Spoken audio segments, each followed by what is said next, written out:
The Biden administration has been warning us about cyber threats from Russia, and the ranking member of the House Homeland Security Committee, John Katko of New York, told us earlier this week that it is the greatest threat that we face today. 5 years ago, the biggest threat to our country was ISIS-inspired massive acts of violence here. That's no longer the case. The biggest threat to our country from a Homeland Security standpoint, and really national security, is cyber actors attacking us. And at Homeland Security, that's what we're doing 24/7. And now we go to the White House and Ann Neuberger. She's the Deputy National Security Advisor for Cyber and Emerging Technologies. So thank you so much for being with us. You are a true authority in this. I've read your resume. You've been dealing with this for quite some time.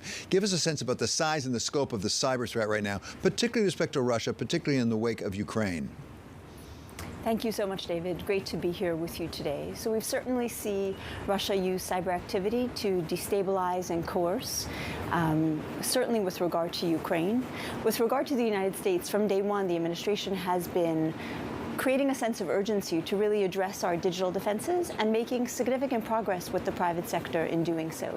Today, as we look at the threat, you heard us recently, the president issued a statement, and we talked about the evolving threat intelligence of Russia's intention to potentially conduct cyber attacks against U.S. critical infrastructure, and how that is a call to action and a call to responsibility to do the things we can do to prevent them from being successful. So there's the potential there, and I guess my question is, and of course not wanting you to reveal anything you wouldn't reveal because it says there's national security involved, but still, do we have specific information about specific actions Russia's taken against federal programs or private programs in cyber since Ukraine? There are no specific credible threats. What we're seeing is that evolving potential intention. So to ensure that the federal government, and mostly companies, because companies operate critical infrastructure in the United States, are prepared and taking the steps needed to address it. We've been bringing companies in and briefing them by the thousands to sharing sensitive information, most importantly, providing tools and resources. But the key piece really is that, particularly for securing critical infrastructure in the United States, companies need to act, use those resources that we provide, and take the steps to lock their digital doors to prevent successful cyber attacks. So give us a sense. We heard from President Biden. He addressed a number of CEOs recently saying, we really need your help on cybersecurity, and it's a patriotic duty. It's not just in your interest. Give us a sense of what specifically you're asking from U.S. corporations that they're not doing now.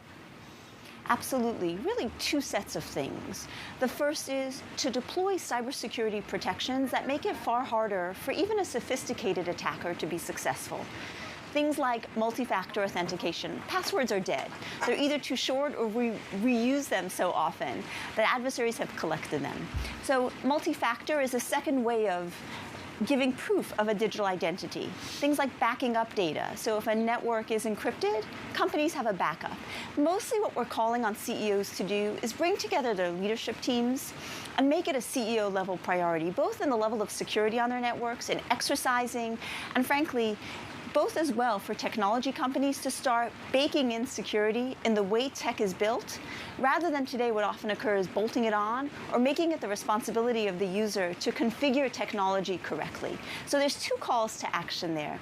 There's a call to action particularly to owners and operators of critical infrastructure in the private sector to, as I said, roll out cybersecurity measures which truly do make a difference in defending networks. And there's a call to action to the technology sector to build in security into products, kind of like when we buy a car and we have the seatbelt and airbags built in from the outset. Just to interrupt for a moment to explain to our television audience what they're watching is that's the landing of the booster on that drone ship. Just read the instructions, I'm told, is the name of the ship itself out in the Atlantic. That's as part of the SpaceX launch. So thank you for your patience there, Ann. Let me come back to you. What about coordination with Europe? We've seen a lot of coordination with NATO and others on sanctions coming out of Ukraine. What is the level of cooperation on cybersecurity? It's incredibly close in a number of ways. First, of course, there's intelligence cooperation. Intelligence services sharing information about evolving threats, comparing notes, and building deeper insight based on that shared information. And then there's close cooperation on incident response, and certainly as well on technology standards, saying how do we bake in security because we're all using the same technology. Much as the crisis in Russia has really brought Europe and the US closer, has really deepened the appreciation for the role NATO plays, certainly from a cyber perspective, we've seen the exact same thing, tighter and deeper cooperation, and a recognition that when we work together, whether it's improving the security of tech, or whether rapidly sharing information to prevent an incident or to help an ally recover from an incident, we'll be more successful. And you have a lot of experience, as I say, in cybersecurity, in private sector as well as in the public sector. Are there specific sectors that you're concerned about in the private area? You have a lot of background, for example, in banking. Are we reasonably protected there? What about our power system? Where are the places that you're most concerned about? You're asking a really good question. There are certain factors that are common across critical infrastructure, which is the services that are most likely to touch Americans' lives are those that a malicious actor may seek to compromise. So as such, looking at it from a national security perspective, the sectors we're most focused on are sectors like energy, banking, water, and communications. Certainly, what we've seen is that in various sectors, leaders have banded together to work together to address cross-sector risk. You talk about banking. In the banking sector, companies work closely together. They exercise together. They find cross-sector vulnerabilities. In fact, the Treasury Department has done a couple of tabletops with banks of large, medium, and small to ensure that we're both learning from the sector and sharing intelligence and advice with the sector. There's one key difference. Sorry, go ahead. No, please, you go ahead. I was just going to say there's one key difference across sectors, which is for some sectors, the US government can mandate minimum cybersecurity measures. Pipelines are a great example. And for those, we've made really significant progress since the beginning of the administration, based on the president really pressing for improved digital resilience. For those sectors where we lack the ability to really mandate those minimum cybersecurity measures, we see there's been less progress. And that's one of the reasons we're doing these calls of responsibility to say, please step up, even in the absence of our ability to mandate that, and put in place those measures that can enable to essentially lock our digital doors and keep an adversary out. And as you know, this was Jobs Day, we call it, the announcement of the jobs for the United States that were created in the month of March. And I wonder if there isn't a significant jobs issue involved in cybersecurity. There was a report just yesterday on the Bloomberg that I found remarkable, saying there's something like 1 million people working in cybersecurity across the United States. That sounds like a good number, but there are 600,000 cyber jobs that are open at the moment that they can't find people to fill. Is that basically right, and is that a problem? You're very right that finding adequate individuals to work cyber-related jobs is a key issue. It's also just a really cool opportunity. Folks don't need a college degree to work in cyber. There are all kinds of government and private sector certification programs where you can prove hands-on skills. There are programs at community colleges, as well as higher-end programs at universities.